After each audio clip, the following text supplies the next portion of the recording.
2월 5일부로 트럼프 정권의 최대 수혜가 예상되는 기업이 바뀌었습니다. 트럼프는 현지 시간으로 2월 5일 에너지 장관에 크리스 라이스를 임명했습니다.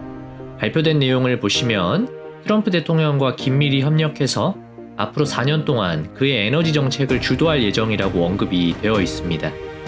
크리스 라이시라는 사람에 대해서 구체적으로 알아보다 보면 우리는 미국에서 가장 주목받는 에너지 기업인 오클로가 트럼프 정권 기간 안에 가장 수혜를 받을 수 있는 에너지 기업이라는 생각이 들 수밖에 없습니다.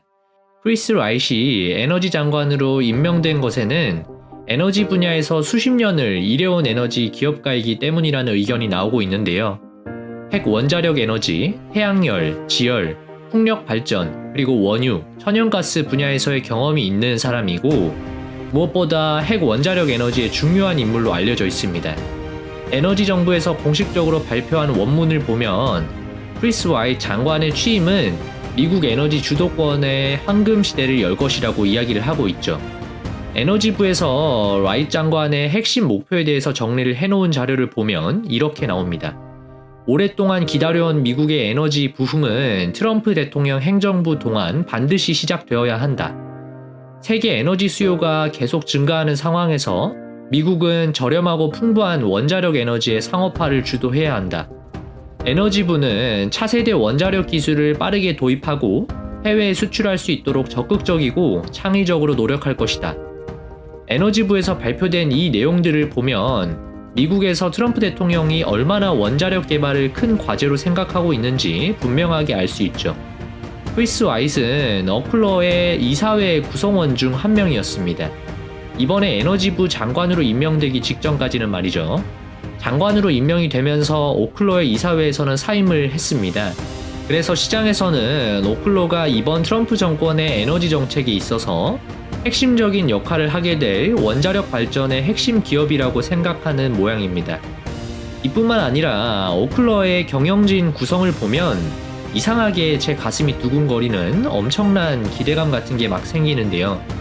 오픈AI의 CEO인 샘 알트만은 오클로의 회장직에 올라와 있습니다. 샘 알트만은 오픈AI가 챗GPT라는 거대 인공지능을 구동하고 이를 글로벌 1등 지위에서 그치지 않고 많은 다양한 사업으로 확장시켜 나가기 위해서 필요한 풍부한 에너지를 원자력 에너지를 통해서 조달해야겠다는 생각을 했고 그래서 2024년 오클로의 지분을 스펙을 통해서 인수를 합니다. 샘 알트만이 보유한 오클로의 지분은 약 8% 정도 되는 것으로 알려져 있고 이 때문에 오픈AI의 AI 인프라 구축에 필요한 에너지 수요가 오클로의 든든한 고객이 될 것이라는 캡티브 물량에 대한 기대감이 크게 있는 게 현재 투자들이 바라보는 상황입니다. 그럼 지금부터는 오클로가 하는 원자력 사업의 중요성과 원자력 발전 분야에 있어서 1등 기업이라는 핵심 논리를 한번 이야기해보죠. 오클로의 주주 서한에는 이런 내용이 나옵니다. 원자력 에너지 수요가 증가하고 있다는 것이 핵심적인 내용인데 데이터 센터의 전력 소비가 급격하게 증가해서 AI 기술을 구동하는 데 있어서는 필요한 전력량이 예상했던 수준보다 더 훨씬 크다고 이야기를 합니다.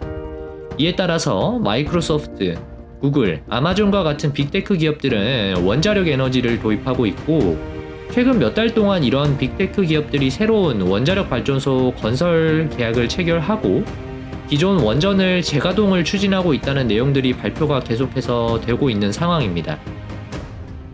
빅테크 기업들이 원자력 스타트업인 오클로와 파트너 관계를 맺기로 한 결정은 에너지 소싱에 대한 미래의 지향적인 접근 방식을 반영을 하는 듯합니다. 미니 원자력 발전소라고 불리는 오클로의 혁신적인 마이크로 리액터는 작고 효율적인 전력 솔루션을 제공한다고 알려져 있습니다. 기존의 대규모 원자로와는 다르게 오클로의 마이크로 원자로는 작고 모듈식으로 구성이 될 수 있고 분산 발전에 적합하도록 설계가 되어 있습니다. 오클로 기술의 두드러지는 특징 중에 하나는 폐쇄형 연료 사이클을 구축할 수 있다는 점인데요. 전통적인 원자로는 주기적으로 새로운 우라늄 연료병을 필요로 하지만 오클로의 설계는 사용이 다 된 핵 연료를 사용 후에 다시 작동을 시켜서 잠재적으로 핵 폐기물을 줄일 수 있다는 장점이 있습니다.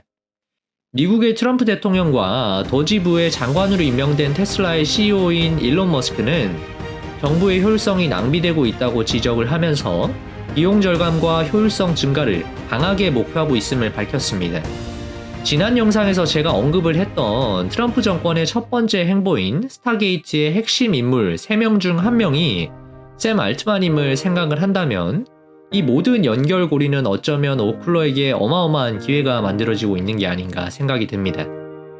이번 스타게이트가 공식적으로 발표된 지 한 달도 안 된 이 시점에서 소프트뱅크는 오픈 AI에 400억 달러의 규모의 투자를 결정했다는 기사가 이번 주에 발표가 됐고, 저는 이 흐름이 결국 오클러에게는 더 큰 공급 계약을 뒷받침하는 수요를 만들어내고 투자가 또 계속해서 이어질 것이라는 기대를 해보고 있습니다. 지금까지 퇴근은 몰빵이었습니다. 시청해주셔서 감사합니다.